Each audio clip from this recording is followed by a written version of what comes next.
What do we see transpire? Keep in mind now, treason, national security, and those who are accomplices to violating our national security and our rights is not only done by other governments like China. I mean, they'll all be involved. It can be done by international groups. One of the features of this fourth industrial revolution is that it doesn't change what we are doing, but it changes us. It doesn't change what you are doing. It changes you. If you take genetic editing, just as an example. Because we're in the middle of something else going on here. Nothing to do with Donald Trump. We're in the middle of what I'd call, other people call, the fourth industrial revolution. Recall, through the show, you heard about Event 201. That was put together by the World Economic Forum. The future is not just happening. The future is built by us, by a powerful community as you here in this room. We have the means to improve the states of the world. Distinguished heads of state and government, Your Excellencies, dear partners and members of the World Economic Forum, dear participants and friends, a very warm welcome to all of you to the opening of the Davos Agenda Week. I'm delighted that such a great global audience is joining us today, bringing together key leaders from politics, business, and all aspects of society. 2021 is a pivotal year, decisive in so many ways to shape our future. 2021 will be the critical year to re-establish trust in our ability to shape our common future in collective and constructive ways. We must win the fight against the virus. We must accelerate the transition to a net zero economy. In view of this objective, it's my distinct honor and great privilege to introduce our opening speaker of the Davos Agenda Week, His Excellency Xi Jinping, President of the People's Republic of China. Polarization has created the age of disagreement, which threatens to derail humanity. Now, we must come together to ensure that we capture the moment and move into the age of collaboration to build a better world. Mr. President, I believe this is the best time to reset our policies and to work jointly for a peaceful and prosperous world. Professor Klaus Schwab, ladies and gentlemen, friends, the past year was marked by the sudden onslaught of the COVID-19 pandemic. Global public health faced severe threat, and the world economy was mired in deep recession. Humanity encountered multiple crises rarely seen in human history. The past year also bore witness to the enormous resolve and courage of people around the world in battling the deadly coronavirus.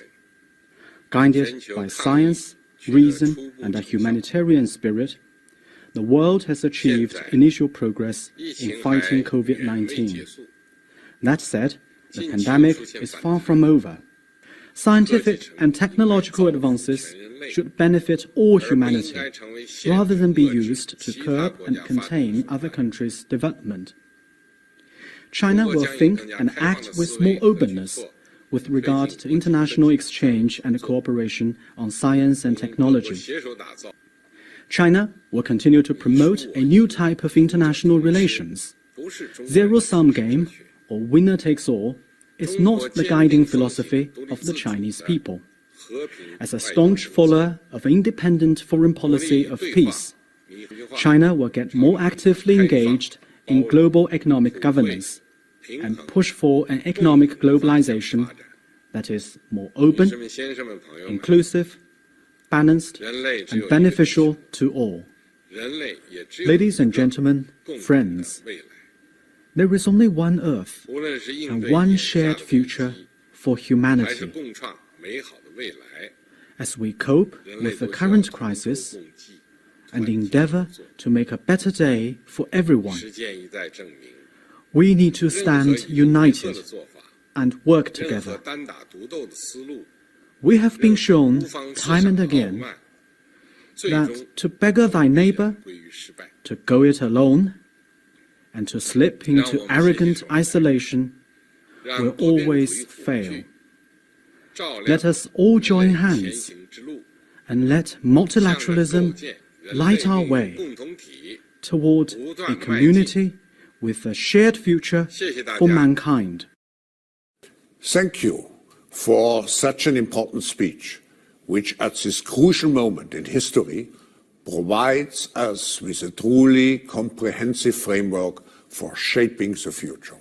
To strengthen global cooperation in addressing the big common challenges, namely COVID-19 and climate change.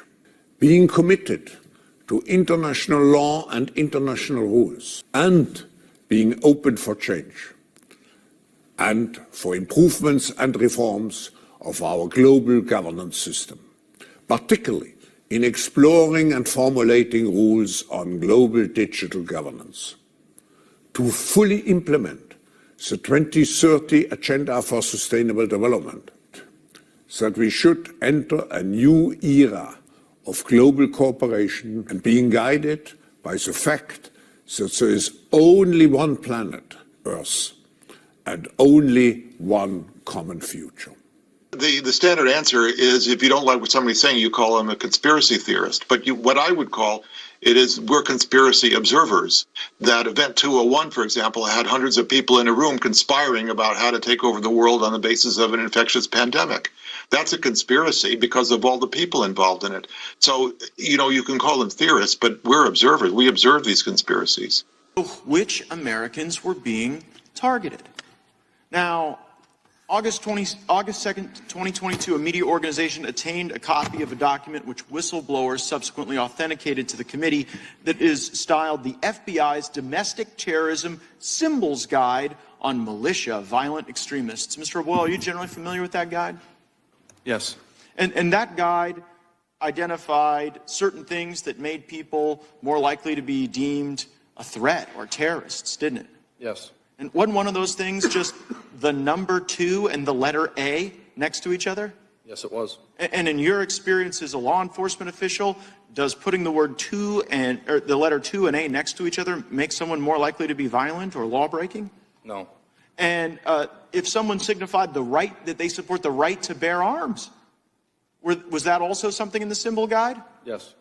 And how about, this one really got me, the Betsy Ross flag. Was the Betsy Ross flag in the terrorism symbol guide? It was. And what about the Betsy Ross flag makes someone more likely to be a violent extremist? I wish there was a reasonable explanation for that question. There isn't. And people blew the whistle and said, this stuff is crazy. Americans are being targeted. Mr. Friend, you ever been to a school board meeting?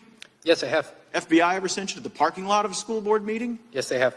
And in the parking lot of a school board meeting where the FBI sent you, you were taking down information regarding people's license plates. That's correct. Now, it wasn't the first time you'd been to a school board meeting, was it? No, I went on my own as a private citizen. As a parent. Yes. And so there you were. It must have been quite an interesting perspective. There you were, taking down the information of people, parents attending school board meetings on behest of the FBI. And you had been one of those parents at a school board meeting. How did that feel? Well, after I attended privately, my colleagues teased me that they were probably going to start investigating me.